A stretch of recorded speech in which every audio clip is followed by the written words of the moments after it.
Good morning students. आज आपण chemical thermodynamics मधल्या पुढचा जो पॉईंट आहे एन आणि O internal energy and first law of thermodynamics हा त्या ठिकाणी पाहणार आहोत. So first see what is internal energy. It is denoted by capital U. Every substance has its definite amount of energy. It is term as internal energy of that substance. It is denoted by capital U and it is given by delta U is equal to U2 minus U1, where U2 is the internal energy for the final system and U1 is the internal energy for the initial system. Delta U is the internal energy for the system. याच्यामध्ये internal energy जी आहे त्या ठिकाणी state function आहे आणि extensive property आहे. याच्यामध्ये internal energy जी आहे त्या ठिकाणी त्या सिस्टममध्ये जे त्या ठिकाणी मॅटर प्रेझेंट असतं, amount of matter present in given system, त्याच्यावरती ही इंटरनल एनर्जी डिपेंड्स असते. मग याच्यामध्ये ज्या वेळेला एनर्जी ट्रान्सफर होते हीट आणि वर्कच्या फॉर्ममध्ये, त्यावेळेला सिस्टमची जी इंटरनल एनर्जी असते त्याच्यामध्ये कसे चेंजेस होतात त्या ठिकाणी दोन कंडिशन्स आहेत. त्या दोन कंडिशन्स आपण पाहणार आहोत. First condition is the energy transferred to the system by heating it or performing work on it is added to the system. ज्या वेळेला आपण सिस्टमला एनर्जी सप्लाय करत असतो, हिटिंग करून सप्लाय करत असतो, त्यावेळेला त्या ठिकाणी वर्क हे सिस्टमवरती झालेलं असतं सराउंडिंग कडून. Work is done on the system by the surrounding. मग याच्यामध्ये इंटरनल एनर्जी जी असते, सिस्टमची इंटरनल एनर्जी त्या ठिकाणी इन्क्रीज झालेली असते. सेकंड कंडिशन आहे the energy transferred from the system by cooling or by performing work on the surrounding is removed from the system. ज्यावेळेला आपण सिस्टम त्या ठिकाणी कूल करत असतो त्यावेळेला एनर्जी त्या ठिकाणी रिलीज झालेली असते आणि या ठिकाणी वर्क जे असते, वर्क हे सिस्टमनं केलेलं असतं, ते सराउंडिंगवर work is done by the system on the surrounding. आणि या ठिकाणी सिस्टमची जी इंटरनल एनर्जी आहे त्या ठिकाणी डिक्रीज झालेले असते, कमी झाले असते. जे एक्झाम्पल आपण पाहणार आहोत. First example is if 30 kJ of heat supply to the system it would be added to its internal energy of the system. So delta U is equal to plus 30 kJ.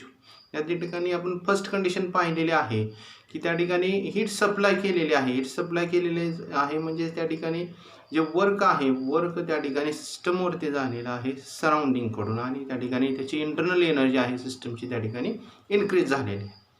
Second example, suppose a system releases 10 kJ of heat and perform 15 kJ of work on the surrounding. मग या ठिकाणी delta U is equal to, या ठिकाणी आपण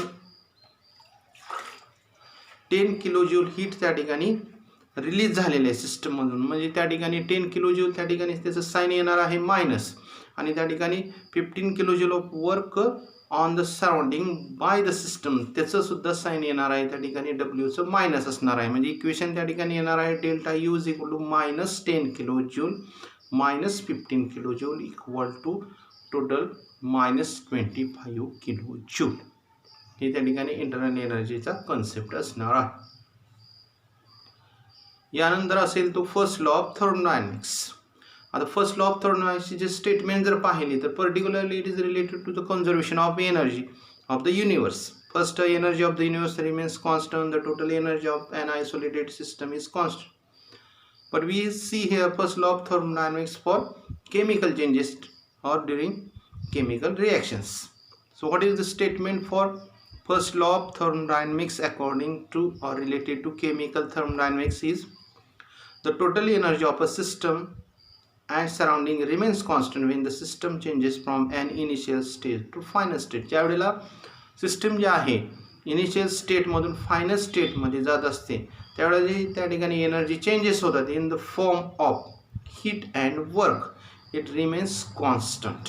हे त्या ठिकाणी first law of थर्मोडायनॅमिक्सचं स्टेटमेंट असणार आहे. मग याचं इक्वेशन कशा प्रकारे तयार करायचं. Suppose capital Q is heat supply to the system and W work done on the system by surrounding.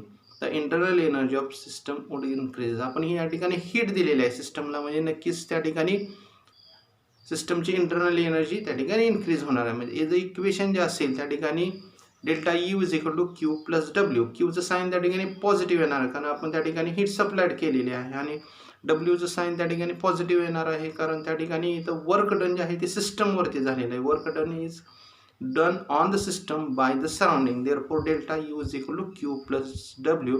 It is the equation for first law of thermodynamics. आणि जर स्मॉल चेंजेस जर असतील त्या ठिकाणी तर याचं इक्वेशन असणार आहे du equal to dq plus dw. मग हा जो त्या ठिकाणी फर्स्ट लॉ ऑफ थर्मोडायनॅमिक्स जे आहे किंवा त्याचं जे इक्वेशन असेल delta U is equal to Q plus W, equation number 4.12 in given book. तर हे त्या ठिकाणी जे वेगवेगळ्या प्रोसेसेस आहेत, जसं आयसोथर्मल प्रोसेस असेल, ॲडियाबॅटिक प्रोसेस असेल, आयसोकोरिक प्रोसेस असेल, आयसोबारिक प्रोसेस असेल, याच्यासाठी ॲप्लिकेबल कसं आहे त्या ठिकाणी आपण त्या ठिकाणी नेक्स्ट पॉईंटमध्ये पाहणार आहोत. First law of thermodynamics for various processes. So first process is isothermal process. Here temperature is constant in such processes. So internal energy is also constant. How it is? Delta U is equal to 0. So for isothermal process, put delta U is equal to 0 in given equation. Delta U is equal to Q plus W. Therefore 0 is equal to Q plus W, or W is equal to minus Q, or Q is equal to minus W. और हे जे equation आलेलं आहे W is equal to minus Q, त्याचं meaning काय आहे तर W जे साइन असेल त्या ठिकाणी W चं साइन असेल प्लस असेल. या ठिकाणी प्लस W म्हटल्यानंतर when work is done on the system by surrounding, या ठिकाणी सिस्टमवरती वर्क झालेलं आहे सराउंडिंग कडून. यावेळेला काय होतं त्या ठिकाणी energy is released in the form of heat.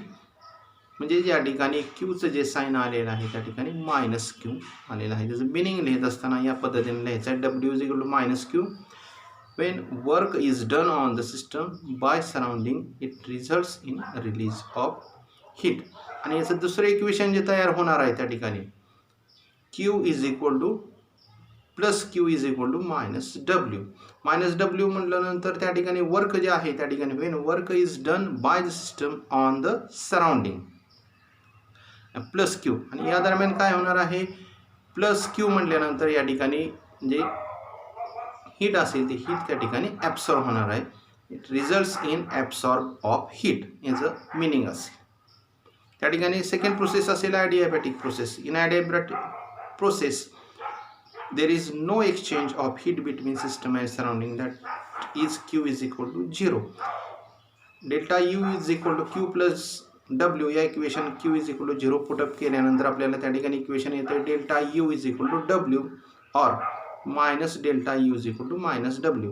हे जे इक्वेशन दिलेलं आहे बुकमध्ये जे 4.15, त्याचं मिनिंग काय असेल त्या ठिकाणी मायनस डेल्टा यू म्हणजे त्या ठिकाणी इंटरनल एनर्जीमध्ये डिक्रीज झालेलं असेल त्या ठिकाणी, आणि मायनस डब्ल्यू म्हणजे त्या ठिकाणी काय असणार आहे work is done by the system on the surrounding.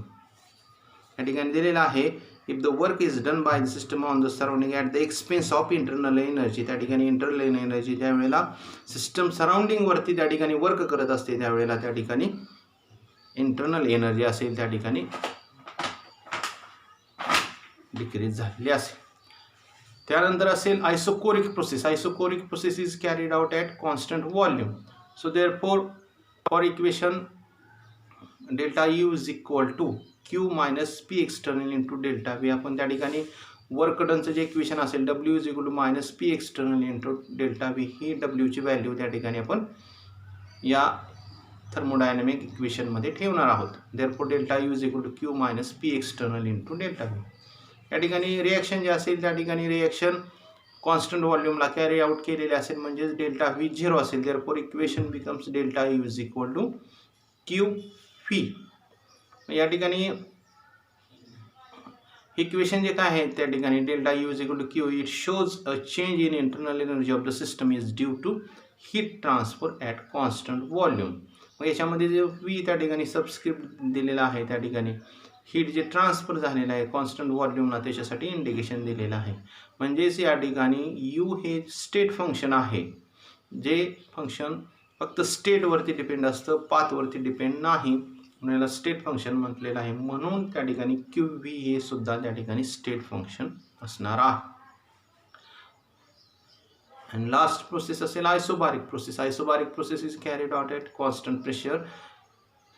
Chemical reactions are carried out in open containers under constant atmospheric. In such reaction delta V is not constant. या ठिकाणी व्हॉल्यूम कॉन्स्टंट नसून त्या ठिकाणी प्रेशर कॉन्स्टंट असतं. त्या ठिकाणी Q जे असेल त्या ठिकाणी आपण क्यू पी न रिप्लेस करणार आहोत त्या ठिकाणी. आणि इक्वेशन जे असेल त्या ठिकाणी आपलं delta U is equal to Q minus P external into delta V. हे इक्वेशन त्या ठिकाणी आपल्याला delta U is equal to Q P minus P external into delta V. Therefore Q P is equal to delta U plus P external into delta V. हे त्या ठिकाणी equation जे असेल 4.18 हे first law of thermodynamic equation जे असेल त्या ठिकाणी आयसोबारिक प्रोसेससाठी असेल. मग ह्याच्यामध्ये जे त्या ठिकाणी एनर्जी चेंजेस होणार आहे त्या ठिकाणी ॲट कॉन्स्टंट ॲटमॉस्फेरिक प्रेशर, तर याच्यासाठी एक नवीन सिम्बॉल त्या ठिकाणी किंवा नवीन कन्सेप्ट ॲड केलेला आहे, तो म्हणजे एन्थाल्पी डेल्टा एच. मग केमिकल रिॲक्शनच्या ड्युरिंग त्या ठिकाणी जे एनर्जी चेंजेस होतात ते एनर्जी चेंजेस कसे होतात, तर त्या ठिकाणी एन्थाल्पी ही कन्सेप्ट असेल ते नेक्स्ट पॉईंटमध्ये आपण त्या ठिकाणी त्याचे डिटेल्स त्या ठिकाणी पाहणार आहोत. थँक्यू.